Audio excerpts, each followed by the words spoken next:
y'all, what do you say? I say another project for Labor Day. I've had this material for quite a while and this project in mind, but I just never got around to doing it, even though it probably won't take 30 minutes. But now is the time to do it because I can use this for part of the wedding decor for my friend's son's wedding that I'm helping to decorate. This is going to be a table runner. Now our table is a very odd shape, odd size. It was handmade by a friend of ours to fit this bay window space when we built the house. So I can't ever find tablecloths, table runners, anything that fits correctly with this table without actually making one. What I am doing with the table runner though, most of the time you find them normally 72 inches, 6 feet long, which I have one that length, but I have to kind of fold it up and it just doesn't look like it's supposed to look. I don't want my table runners to go off the end, and 6 feet is not long enough for like a tassel or fringe to actually go slightly off the end where it doesn't interfere with a person's plate. So I need one that is 4 feet. I have not been able to find them. And it's so easy to make, it's cheaper to make. So that's what I'm going to show you today. Show you how easy it is. Even if you don't have any sewing skills or a sewing machine, you know, you can buy fabric glue. You can also buy, I think, two-sided fabric tape. So you might be able to put together a simple table runner using those products. Now what I have here is some outdoor fabric. It doesn't have to be outdoor. I just liked this weave of fabric and it kind of matched the fringe that I want to use. I thought it blended nicely with that, more so than any other upholstery fabric or anything that I could find. So normal table runners are usually 12, 13 inches wide, which was what I was going to make mine. So when I had the lady at Hobby Lobby cut my fabric, I didn't want to pay for a whole yard and waste some, so I had her cut 2/3 of a yard. Now we were gabbing. I was talking and not paying a lot of attention to what she was doing. She did cut me 2/3 of a yard, but whoever cut the fabric before that did not cut it straight. And when I came home and laid it out, one end was up crazy one way and one end the other way, which made me lose fabric because I had to straighten it out. So I've got, let's see, I've got 20 inches here. So I'm gonna have to take really small seams. Normally you do like a 1/2 inch. I'll probably do 1/4 to 3/8. So mine's not gonna be quite as wide as I would like to have it. Now lengthwise, I've already ironed it as you saw. That's another step you need to do. Make sure your fabric is nice and flat. You'll be ironing it again before we put the fringe on. So now I need to cut the length. Now the fringe, let me look at my little measuring table here.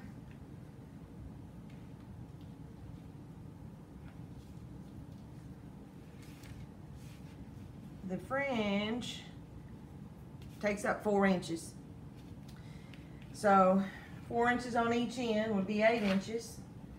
Minus 8 inches from, that would be 8 inches from 48 inches, which is 4 feet. That would be 40 inches. But I need to allow for my seam allowance. And as I said earlier, most of the time it's a 1/2 inch seam allowance, so I'd be allowing 1 inch.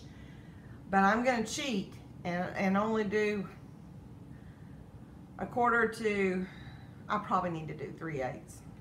Anyway, so I need to allow for that.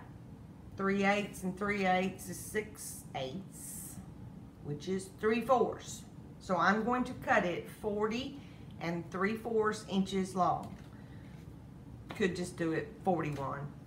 It's close enough. And I love my little measuring board here. Oh, the first thing I'm going to do, you don't have to do this. I actually could leave the selvage on here, but this selvage is quite wide, and I want to make sure that I don't have any of the selvage showing in my seam on the front side. So I'm going to go ahead and trim off this selvage. And these are pinking shears. I like to use them on nearly everything when I'm sewing because it keeps material from raveling, and this material does ravel quite a bit. Now the long ends are not cut with the pinking shears because they had already cut it in the store, and I hadn't gone downstairs to get my pinking shears when I was trimming it.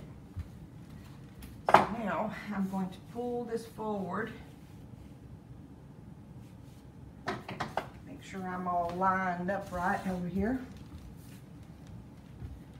I'm going to put just a few pins in this through my cardboard because this fabric is a little wiggly, and that will help keep it straight.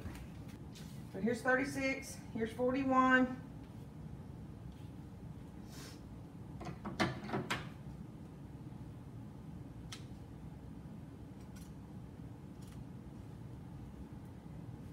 There's probably a more professional way to do this. This is how I do it.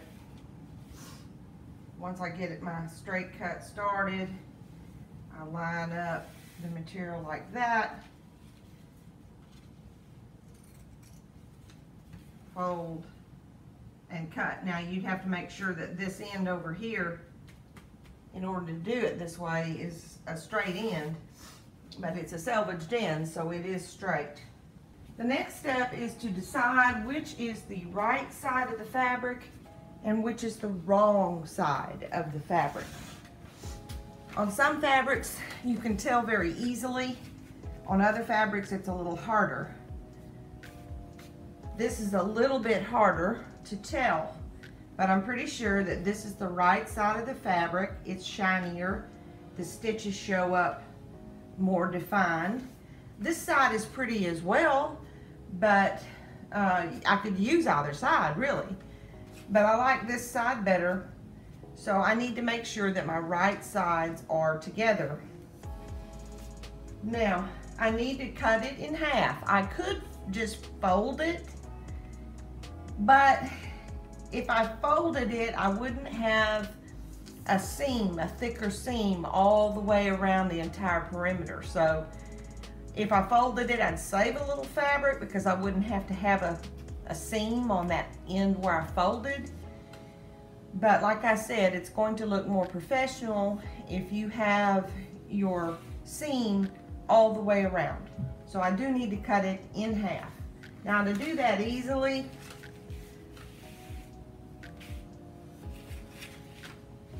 I've got my right sides together now. I am just going to go ahead, actually I'm left-handed, so I'm going to work from this end. I am going to go ahead and pin it together for my seam, and when I have it all nice and pinned together, then I'll be able to do a straight edge through here. So step one is do my corner and do my sides. Now I like to do my pins crossways like this because if I'm careful, I can sew across them versus doing it like this, in and out, in and out. You can do that, but then you have to take your pin out each time, and that pulls on the fabric while you're sewing. So I just like to do it like this. And you can do it double time, like in, out, in, out. That's a little more secure. than just once, but once works for me. So now that I have that pinned, actually I'm gonna take that one out to get my scissors in. I'm just gonna slip my scissors in here, pull tight, and pin this side now. Now you have to leave an opening large enough after you've stitched this to be able to turn it right side out. So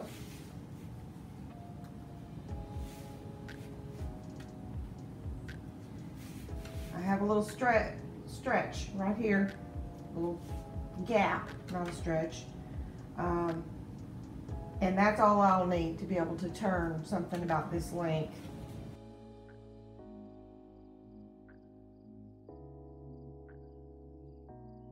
Okie dokie. Now I will take you down to the dungeon basement. I say dungeon, it's a nice basement, but it's not cleaned up, and my work area is an absolute disaster catch-all. So the only thing you're going to get to see is my 50-year-old sewing machine that was my mother's that she gave to me. Actually, it's older than that because she got it when I was 55. I mean, when I was 5, and I'm 59. So it's 54 years old, but it still runs. It just sounds like a freight train. Well, the first thing I have to do is put the right needle in my machine.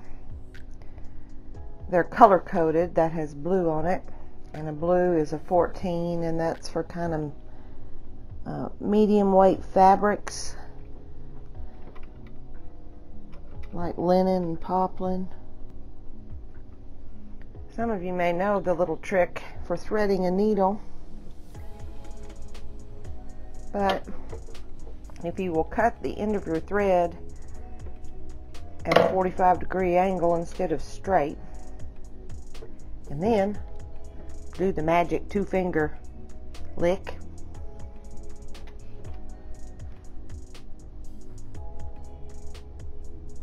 it's a lot easier to get it through the needle. And now I need to run a bobbin so you can hear my freight train of a machine.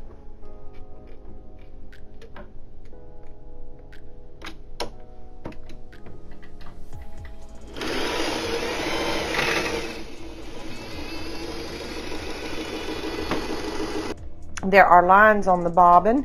The outer line means don't go past there when you're getting your bobbin to wind, because it won't work right. But I don't think I'm going to need even that much, so I'm going to stop there.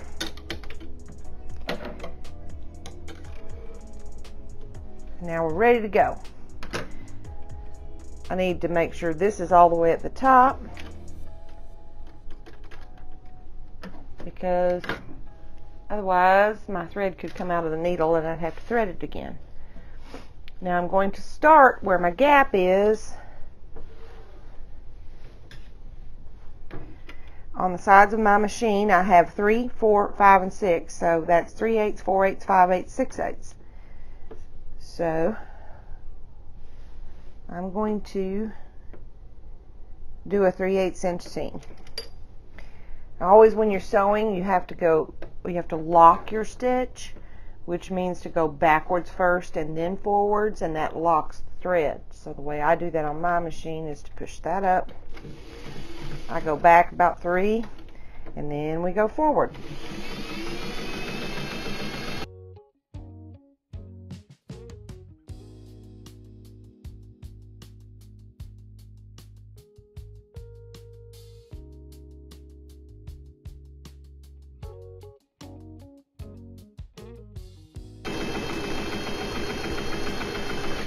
Alright, I'm at the end of my pins. So now I'm going to go back to lock the stitch.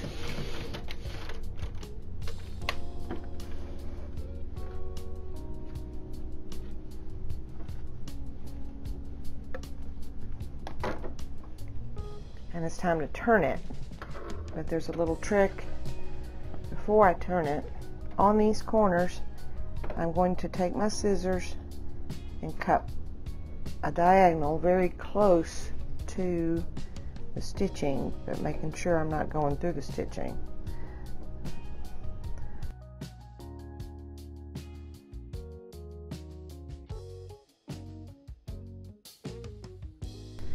Stick my hand in there. I'm going to come on this end and I'm going to grab the end and pull it through. And grab this other end, do the same thing.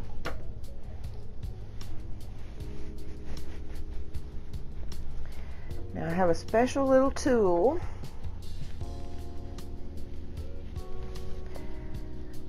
that I use to get the corners nice and square. See, it's pokey. So I can stick it in here.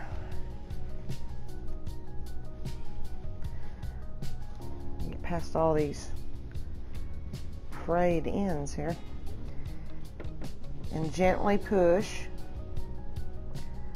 You don't want to push too hard because you can push right through the fabric and through the seam, especially with this kind of loosely woven fabric. So I just kind of work it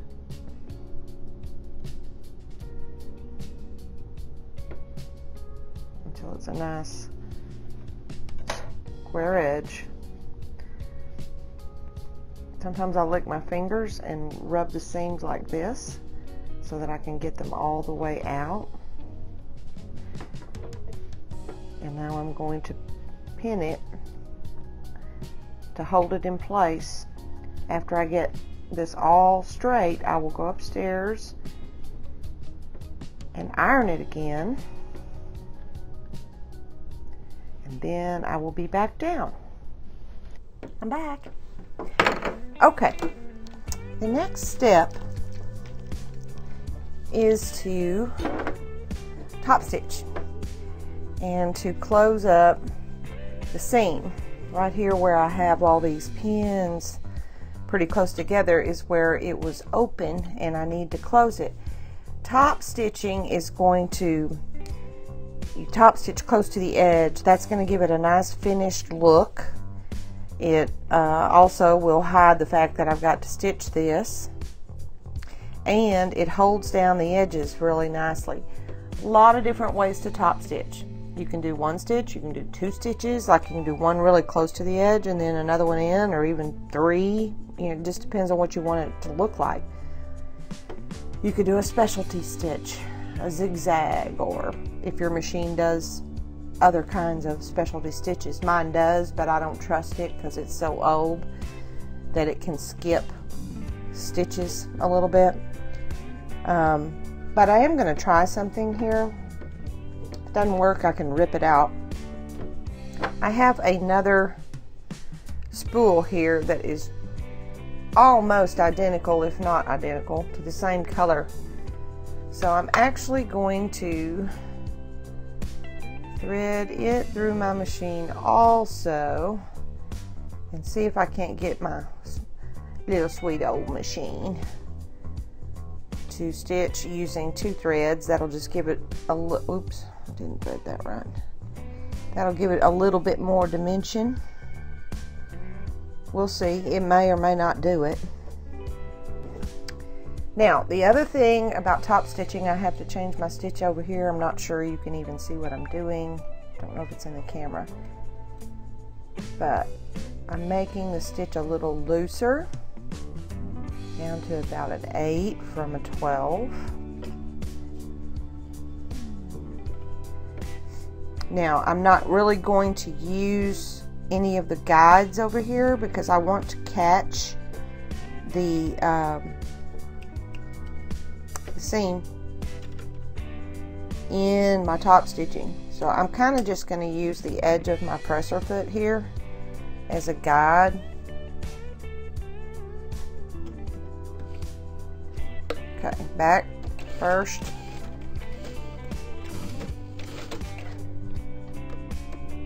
And now forward. Now the last step is the fringe. There are different kinds of fringe. Some fringes are meant to be sewn into the seam, other fringes are meant to be sewn on top. This was meant to be sewn on top. And if you're just starting out, I would recommend that's what you buy. It's a little more difficult to do fringe that is sewn in the seam. The hardest part about this stuff is that it frays. They put tape on the end here when they cut it.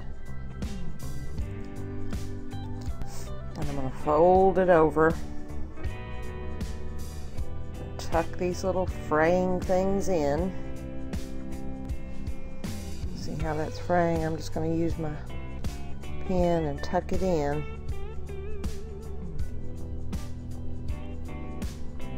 Ow! Don't bleed.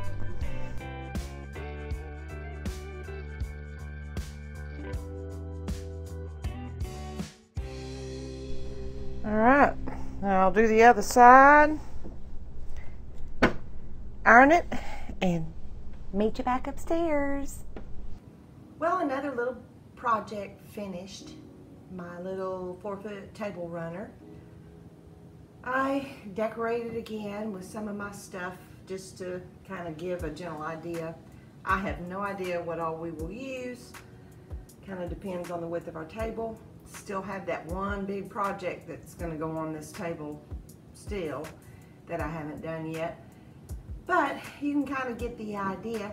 And if you didn't see the video on how to make the wedding date numbers, look it up. That's wedding project number 2. I guess this is number 3. I hope you enjoyed this video, and I'll be doing another project tomorrow, actually on Labor Day, and I'll be filming that too. It'll be a little bit before that one gets loaded because there is a process of waiting for this project to cure, and that takes a bit of days. So just a little teaser on that. And remember, bye and have a good